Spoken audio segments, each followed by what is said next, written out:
Hello friends, again welcome to my channel. Now today we are dealing with some basic properties of the viruses. Means in today's lecture I will introduce you to the viruses. That is what are the viruses, which are the basic properties of the viruses. Now majorly whenever we are considering about the viruses, these are obligate intracellular parasites. Here the concept intracellular, it means they are grow inside the host cell and strictly they are requiring the living cells for their growth. Majorly they are only demonstrating the characteristics of life whenever they are present within the host cell. Now there is a diverse host range. It is for the viruses, that is the bacteria, animals, plants, all of these can be acts as an host for the viruses. Now, whenever these are present outside the host cell, they become inert because there is no presence of any type of the enzymes within the viruses. For that purpose, they are acts as an inert bodies. Means, in other word, we can say that these are behave like that of the bacterial endospore, which are in the adverse condition, they act like an inert bodies. There is no any type of the reproduction. In the same way, whenever these are present outside the host cells, they are the inert bodies. Now whenever they are present inside the host cell, the viral nucleic acid takes over the cell and directs the cell, that is the host cell, to produce the new virion particles, to produce the new progeny virions. Now in this virus, it is an Latin word. The meaning of this Latin word, it is the venom or poison. It is venom or poison. Now it can be defined as a submicroscopic entity which consists of a single nucleic acid, which is surrounded by a protein coat, and it is having capability to replicate only within the living cells of the host, only within the living host cell. They may be the bacterial cell, animal cell, or the plant cell. Means the major characteristics of the viruses, that is they are obligate intracellular, means grow within the inside the host cell, and the parasite means these are responsible for causing the infection, these are the infectious agents which are only having ability to grow within the living host cell. Now we are switch over to the some specific characteristics of the viruses. Now these viruses, these are very much small, infectious, obligate intracellular parasites. These are not living because outside the host cells, or we can say that these are present at the borderline of the living and non-living organisms, because they are possessing the characteristics of both living and non-living organisms. Means these viruses, as this can be get in the crystalline form. In 1935, the scientist Stanley, he was firstly isolate the viral culture in the crystalline form like that of the chemicals. Means these viruses, these are the chemicals and by themselves cannot reproduce. Means without host cell there is no reproduction of these viruses. These are susceptible and permissive cellular host is needed for the viruses to reproduce. Means the host cells in which there is the growth of the viruses, they must be susceptible to the viruses. All viruses must make the messenger RNA that can be translated by the host ribosomes. Because these ribosomes which are required for the translation process, these are totally absent within the viruses. Now, majorly these viruses, these are generally very much small than that of the bacteria. The strict nature of the virus, it is ambiguous whether they are living or non-living. In real meaning, the viruses, they may be considered to be the collection of genetic information. As these viruses, these are present within the nucleoprotein form. Majorly, these are acts as an collections of genetic information directed toward the one end, which are directed toward the one end, their own replication. And ultimately they may be considered as an selfish genes. These are the selfish genes, means whenever they are entered within the host cell, only they are utilizing the host cellular assembly to only synthesize the viral particles. No any cellular components these are synthesized, and for that purpose these are called as the selfish genes. Virus is a genome containing the genes dedicated to self-replication, means they are having the message for synthesizing the enzymes required for the replication of the viral genome, surrounded by a protective protein shell, which is called as the capsid. Now, viruses can be defined as obligate intracellular parasites of all living organisms, means the different living forms which are present on the earth. For all of these can be infected by the viruses. That means there is also presence of the mycophages, that is the viruses which are responsible for infecting the fungi. They are also able to infecting the algae. Then they are also able to infect the plants, animals, and the microorganisms. They completely lack the cellular organization, as these are the simply nucleoprotein. So AD cellular components, these are not present within the viruses. Majorly these viruses are present in the two forms. Whenever these are not in contact with their host cell, they are remain in the dormant state, and within the host cells they are appeared as an active infective form, means inside the host cells they are present in active infective form, and outside the cell they are non-infective intact bodies. Now the viruses are distinctive group of diminutive contagious particles that are obligate parasite of prokaryotic and eukaryotic cells. Means these are the group of the organisms which are able to infect both prokaryotic and eukaryotic cells. Now again these are host specific, means each virus, these are not having ability to infect any organisms. These are host specific, means able to infect only if the plant viruses these are able to infect only that specific plant. If these are the animal viruses, they are able to infect only that specific human beings or specific animal. Now they are able to infect again the definite cell type, means along with this host specificity again there is the cell specificity. Only they are able to infect the specific type of the cells within the host. For example, the hepatitis virus, which are the human viruses, they can infect the hepatocytes of the liver cells in the host. Then the HIV viruses, they are only able to infect the CD4 positive T helper cells within our body.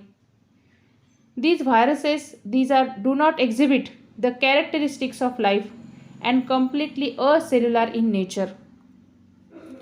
In most of the cases, chemically these viruses, these are considered to be the nucleoproteins containing either DNA or RNA. Means again the difference it is present. Viruses, these are the only organisms which are also possessing the RNA as their genetic material, because all other living things that are present, they are possessing the double-stranded DNA as their genetic material. But in case of the viruses, they possessing either single or double-stranded DNA or RNA as their genetic material. The nucleic acid core of the viruses, they contain either DNA or RNA, which is encapsulated within an protective protein sheath, which is called as the capsid.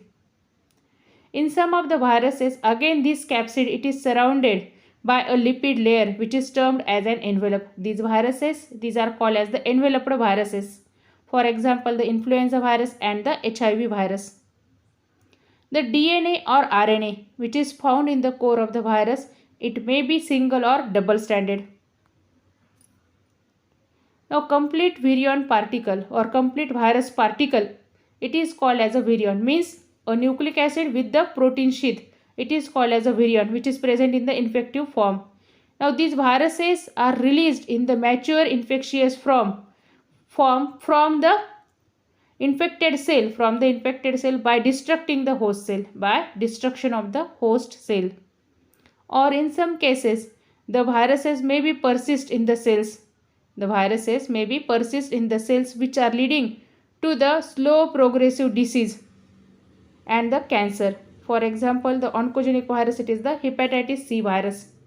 Oncogenic viruses, they are able to cause the cancer within the host cell. Now these viruses, these are come in an amazing variety of the shapes and sizes. They are very much small and are measured in nanometer. Which is 1 billionth of the meter, which is 1 billionth in meter. Due to that, these are considered to be the ultra microscopic in nature and cannot see with the light microscope. Viruses can range in the size between 20 to 750 nanometer. Now these viruses may be viewed as an mobile genetic elements, that is the like that of the transposable elements, and most probably of cellular origin, and these are characterized by a long co-evolution of the virus and host. Means as these are acts as an mobile genetic element, for that purpose there is the co-evolution of these viruses along with their host cells. The shapes of these viral particles range from simple helical and icosahedral forms of the some virus species to more complex structures. For example, the adenovirus, they are possessing the icosahedral symmetry. The tobacco mosaic virus, which is to be firstly discovered, it is having the helical symmetry, and the bacteriophages, that is the bacterial viruses, they are having the complex symmetry, or the pox viruses.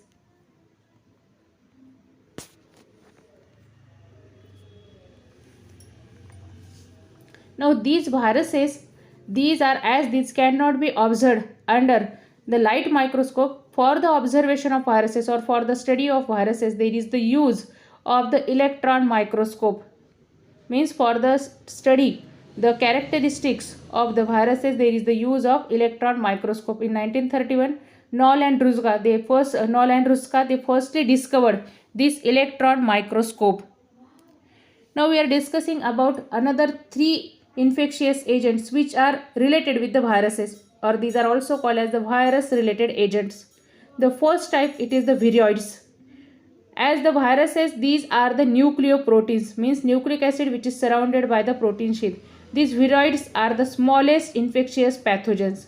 Means again these are smaller than that of the viruses, and they are composed of solely of short strand of circular single stranded RNA. There is presence of only circular single stranded RNA, and it is without the protein coat. There is absence of the protein coat. Here it is the difference between the virus and these virus related agent, that is the viroid. All known viroids, these are the inhabitants of higher plants, mean these are able to infect the higher plants, in which most are responsible for causing the various type of the diseases within the plants. The first recognized viroid, it is the pathogenic agent of the potato spindle tuber disease, that is the potato plant, and initially molecular characterized and named by the Theodor Otto Denner, that is the plant pathologist, in 1971. Now the another type of the virus related agent, it is the prions. Now these prions, as these prions are the misfolded proteins, means here there is the absence of nucleic acid. Within the viroids there is absence of the protein, and within the prions there is the absence of nucleic acid. But here instead of nucleic acid there is the presence of misfolded proteins that are associated with the several fetal neurodegenerative diseases in animals and humans. Now this word prion, it is firstly derived from the proteinaceous infectious particle. So as these are nothing but the infectious protein particle, so the name it is the prions. These are composed of the prion protein and are the cause of transmissible spongiform encephalopathies, including the scarpipin sheep and the bovine spongiform encephalopathy in cattle, which is commonly known as the mad cow disease, responsible for causing mad cow disease. Now the another viral related agent, it is the satellites. Now these satellites depend on the co-infection of a host cell with a helper virus. Means again these are the smaller infecting agent, but for the causation of the disease, now these satellites, they are requiring the help of another virus which are called as the helper virus for the productive multiplication. Means without the helper virus there is no reproduction of the satellites. Their nucleic acids have the substantially distinct nucleotide sequences from either their helper virus or the host. When a satellite subviral agent encodes the code protein in which it is encapsulated, it is then called a satellite virus.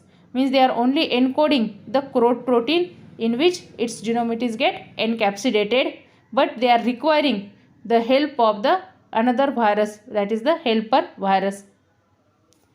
Now another one, it is the defective interfering particle.